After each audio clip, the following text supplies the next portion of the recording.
Hi there, my name is Chloe Burton, and I will be reviewing the book Post-Corona From Crisis to Opportunity, written by Scott Galloway. Scott Galloway is a professor of marketing at NYU Stern School of Business. He's also an entrepreneur, and this is one of the many books that he's written. Post-Corona was published in 2020 as it covers current activities related to the coronavirus pandemic that really flipped our world upside down earlier that year. So in the book, he breaks down the advantages and the risks that the crisis has created specifically for businesses.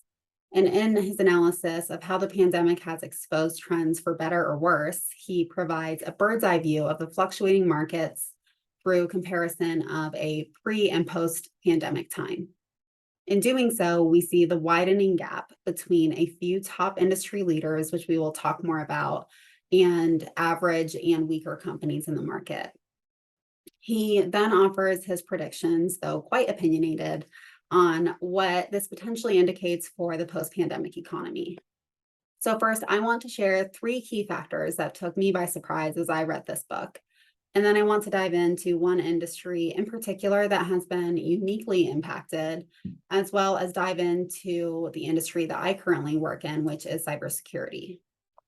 So in the first chapter called The COVID and the Calling, Galloway illustrates the dominance a small subset of companies have in the market, and further, how the trajectory of these companies have only reaped benefits from the pandemic. So no one was prepared for COVID-19 in 2020. No one will probably be really prepared for a pandemic like this ever.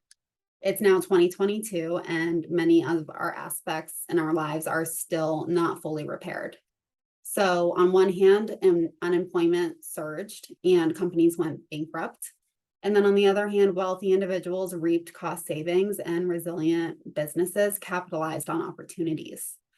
He specifically refers to the four throughout the book, which is the powerhouse of four companies, which are Amazon, Apple, Google, and Facebook.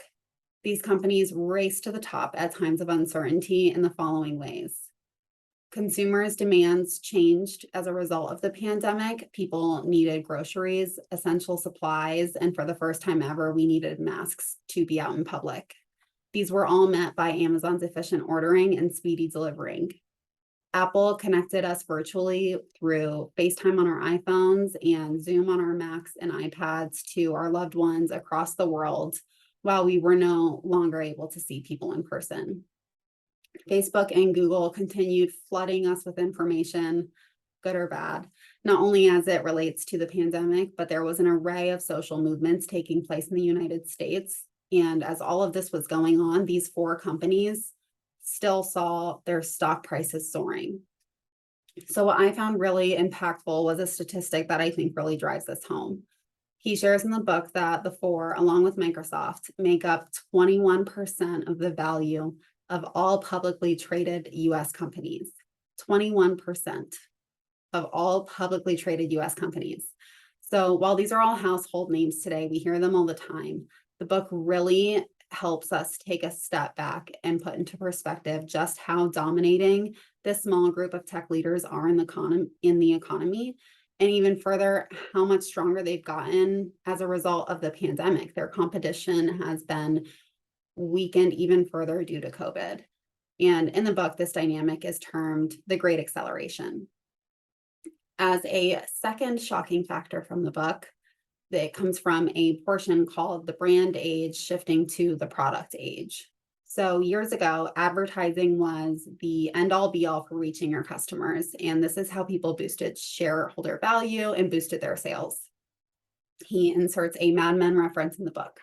And a company's offering was evaluated first and foremost by the story that it told the public, and more importantly, how they made that story relevant to each individual in the market. So now think back to the four. A company is today valued by what they offer, not what they say.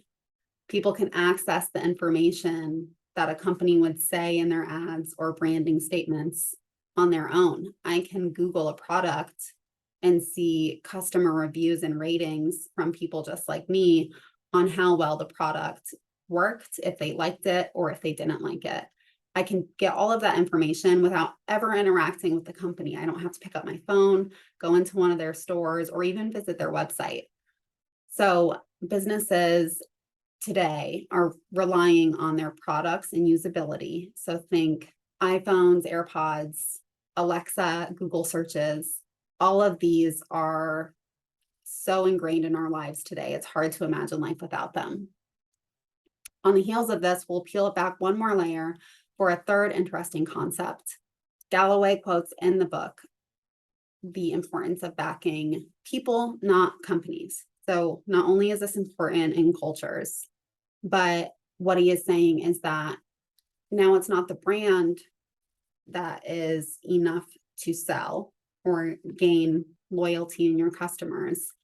It's also not only the products, but people are drawn to how these outperformers, the big four, are being led by founders and CEOs who get investors to buy into a vision for the future, in addition to the performance they're providing today and the products that they're creating in our everyday lives. So these are the Elon Musks of the world. Jeff Bezos is the common example used in the book. He has been a visionary that has forever changed e-commerce from what started as an online bookstore. Instead of looking into the financials, which would show strong results anyway throughout the pandemic, people are drawn to his charisma and to the plan of an innovative leader. People want to feel the excitement of what these people can bring to our lives and how are they going to shape our future. And this circles us right back to the overarching strength of the four. To switch gears, I want to highlight an interesting and unique concept that was one of the first industries hit and probably one of the hardest industries hit during the pandemic, and that's travel. So in the book, CNBC shows that airlines were down 80%, and New York Times showed that transit in New York City was down 87% in April of 2020 compared to 2019. So for me personally, I travel often for work, which involves Uber, airlines, hotels. I travel at least a few times a year to see my family. And back in 2020, hearing that there were flights flying with 1 or 2 passengers on them total was an early indicator for all of us, I think, that this virus was going to have a huge impact, whether you were at high risk, whether you were sick or not. However, Galloway states in the book that there is a non-economic arbiter to consider, which is the US government. So the revenues for segments in the travel industry, whether it was hotels, parks, cruises, definitely airlines, they all had a hard hit.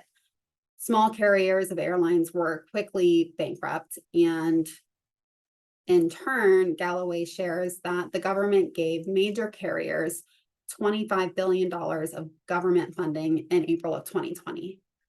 Towards the end of the book, he circles back to this and he digs into the CEOs and boards of airlines who have declared bankruptcy over 66 times in the last 20 years. And that they also rely on repurchasing their shares to boost the value of their companies. So this was a crisis that affected all industries across the board. It affected so many people, and yet the government is lending a hand and first support to an industry that has claimed bankruptcy over 66 times in 20 years. So I thought it was an interesting takeaway that one industry was so uniquely positioned in this chaos of the pandemic, and that this adds an additional factor to the imbalance that we see in the stock market today. Lastly, there is a convincing theme that our economy is moving toward a tech-based future. This hits not too far from my current employer, which is Optiv Security, a privately owned, expanding cybersecurity company. There are multiple instances in the book that question the regulations and controls that need to be put in place as we do move to this tech-based future. So not only the big four, and notably Facebook, but the array of companies moving to cloud-based models. How are they making profits from user activity? Where are the guardrails in terms of monetizing the consumer? Cybersecurity is becoming increasingly important as so much of our activity is conducted virtually, and this is explained thoroughly in the book as to how this is going to affect higher education and as we've seen how it's already been affecting businesses. And Optiv was not immune to the impacts of COVID. So our culture changed just like everyone else's. We pivoted to working from home. But in those terms, business continuity was in a pretty good place outside of the office. We were positioned much better than other companies. Our employees are based in different countries and different states within the US already.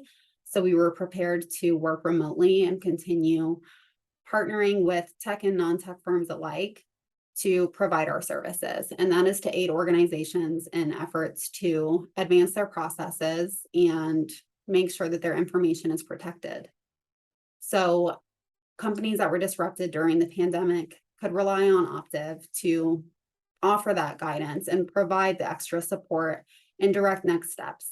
Industries that may not be one of the top innovators to quickly reorganize their processes or their structures to prepare for this at the time are hopefully in a better place to do that in the future. Professor Galloway starts and ends the book in a very similar fashion. He points out throughout history, whether it has been widespread illnesses or war, each crisis creates opportunity. I think that the question in everyone's minds that is involved with business needs to be, one, how can we innovate? And two, how can we prepare for a more stable and hopefully brighter future, not only for one organization, but for our economy overall? So that is my key takeaways from the post-corona book written by Scott Galloway. Thank you.